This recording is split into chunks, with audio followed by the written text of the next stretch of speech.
Bonjour chers visiteurs, bienvenue pour cette balade qui va vous narrer l'histoire du pont de pierre qui joint les deux rives de Bordeaux. Mais avant de le voir, il faut que vous sachiez que le pont n'a pas toujours été là. Le chantier a débuté en 1810 sous le règne de Napoléon Bonaparte. Avant le pont, les gens passaient d'une rive à l'autre par bateau. Et ils partaient du port de Lormont qui se situe aujourd'hui juste en dessous du pont d'Aquitaine sur la rive droite de la Garonne, pour aller sur les quais Richelieu sur la rive gauche. Maintenant, on va quitter le port de Lormont pour prendre le bateau vers Bordeaux et nous diriger vers le pont de pierre. Pendant le trajet, parlons de ce pont que le duc Richelieu ne réalisa pas, effrayé par l'immensité du projet en 1775. Comme je l'ai dit précédemment, c'est Napoléon Bonaparte qui ordonna la construction de ce pont afin qu'il puisse déplacer son armée vers le sud lors de la guerre d'indépendance d'Espagne. Commencé en 1810, il fut achevé en 1821 et ouvert à la circulation en 1822, réalisé par l'ingénieur Claude Deschamps. L'empereur ne verra jamais l'achèvement du pont car il est mort en mai 1821 sur l'île de Sainte-Hélène.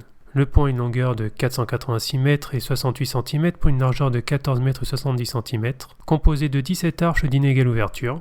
Les piles sont construites sur 220 pieux de pin des Landes et de sapin, enfoncés d'une dizaine de mètres de profondeur jusqu'au terrain stable. La brique de parement extérieur provient de la vallée du Dropt. Les briques de la maçonnerie intérieure sont fabriquées quant à elles à la Bastide avec du limon de la Garonne et cuites grâce à deux fours. La pierre est extraite des carrières de Saint-Macaire. Il y avait des pavillons aux extrémités du pont et jusqu'en 1863, ils étaient occupés par des corps de garde et par les employés à la perception du droit de passage. En 1953, ils furent détruits. Le pont de pierre est toujours là et il aura bientôt 200 ans. On a voulu le démolir à de multiples reprises. En 1939, le pont est considéré comme insuffisamment large pour permettre l'urbanisation de la rive droite. Sur une décision ministérielle du 3 décembre 1941, le pont de pierre peut être détruit, mais le début de la Seconde Guerre mondiale ne permettra pas cette démolition. À la fin de la guerre, les troupes allemandes installent une ligne d'explosifs pour le faire sauter, mais cet odieux projet fut contré par un guérillero espagnol. En 1954, l'élargissement du pont est effectué et il passe alors de 14,7 mètres à 20 mètres.